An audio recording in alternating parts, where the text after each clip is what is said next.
Hi everybody, I'm Charlie Hagan, and this is On Air, My Beatles Collection, our YouTube channel. Just started the channel recently. This is, I don't know, third or fourth video. And from time to time, I'm going to come on here and talk about some of this stuff you see behind me in the room. Show you around a little bit. A bunch of vinyl stuff, box sets, CDs, whatnot, books, memorabilia, more books, so on. Anyway, today I'm going to talk to you about Beatles trading cards. We used to call these bubblegum cards. They were baseball cards. We had all kinds of cards here in the States. But in the first wave of Beatlemania, we had a couple of significant sets that you'll still see pop up from time to time at antique dealers, and people find them in Grandpa's attic or whatever. And they have a couple of them and oddball numbers, and they're looking to see what they're worth. Sometimes they're even confused because they see a printed signature on them and they think, oh, gee, did I find a Beatles autograph? But anyway, I'm going to quickly show you what I have here today. I actually have 7 binders. I'm not going to show you all of them today.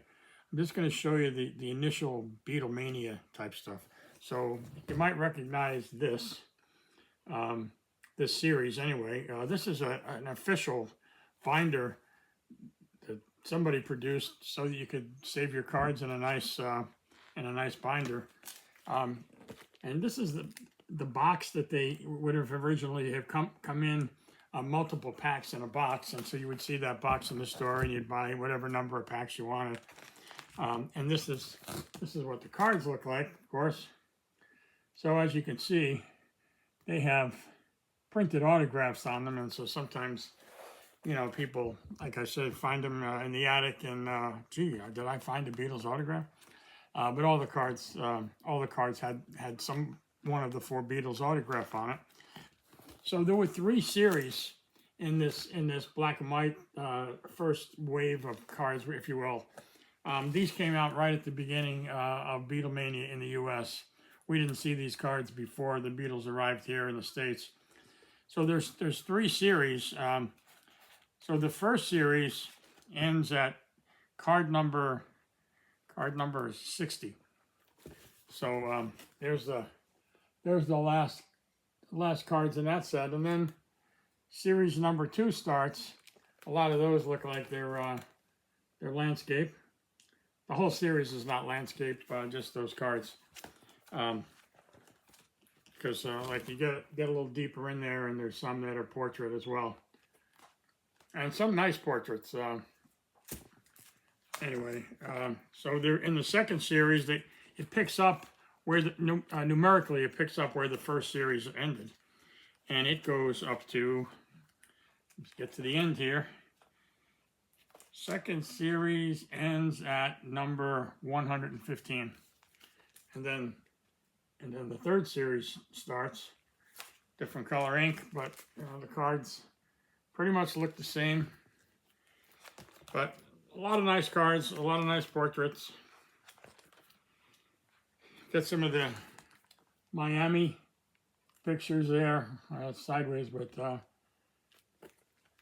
so these came out right after the basic, let's say after the Ed Sullivan Show and that, the first tour, and these go up to these end at number 165.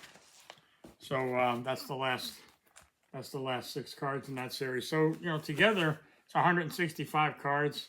That's what it looks like in the binder. It's a great way to keep them all. Of course, I have 3 complete sets, so that's nice to have the complete sets. And then we got the color cards. Somebody made up a binder for that, and you might recognize that picture. That was from the series of photos that became the Beatles at the BBC record that we got later on in the 90s, and then again the second version of that, or the second volume of that later on in the 2000s. So these are the color cards. So actually some of them are the same pictures. Here's one of those Miami shots I was talking about when they went down to Florida to do the second appearance on Ed Sullivan as they began that first American tour. And this is what the back of those cards looks like. So it's a little different. Each card has something different going on. Some of them there's a question with one of the Beatles answering the question. Other cards are their vital statistics, their date of birth, the color of their hair, the color of their eyes, and so on. Again, some nice pictures. There's more Miami. There's more Ed Sullivan there. So this was a nice set. There was only one series in the color, and they went up to number 64.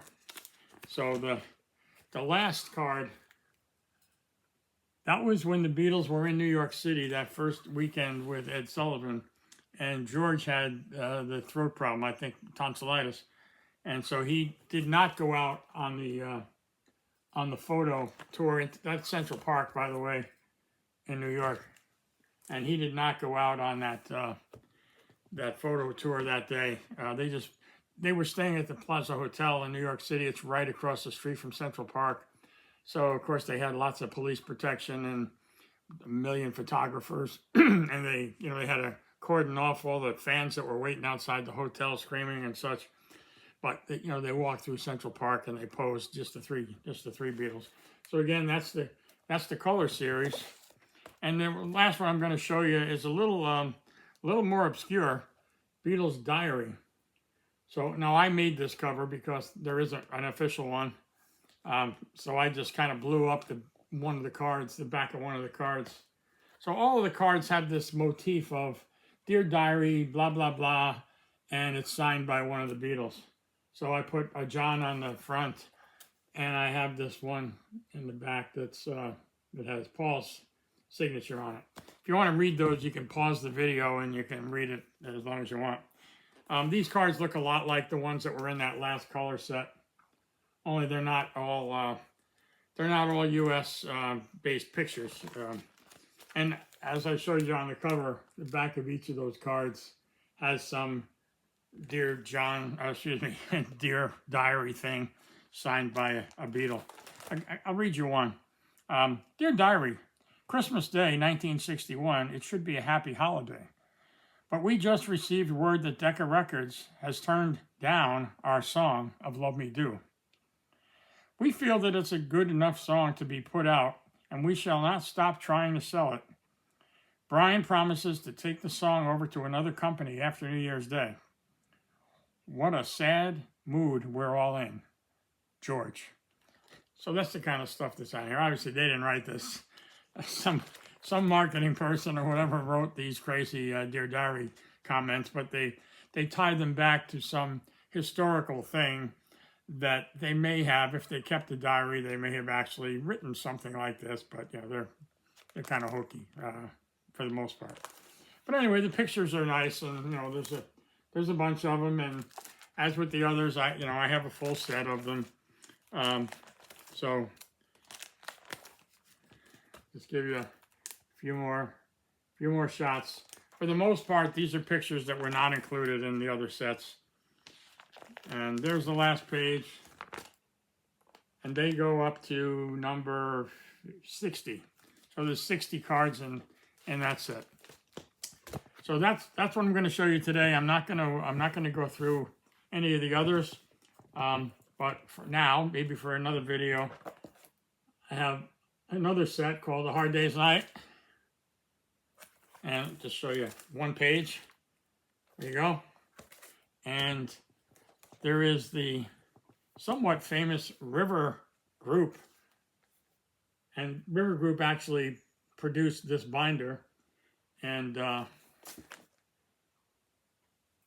you could buy this entire set. And they have a base card set and other different subsets. This one's called Classic Hits. Again, I said I wasn't going to go through all those, and I'm not. This is a binder, an anthology binder that I picked up separately, but there's a series called Meet the Beatles cards, and they look like that, and they're pretty nice, and maybe I'll show you those on a future date.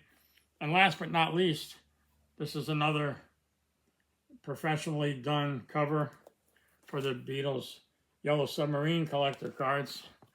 And these look like that. So again, not going to get through all those in the interest of time, but maybe I'll do a part 2 if there's any interest in those cards.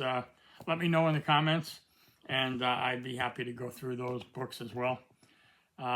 So as always, I hope you like the video.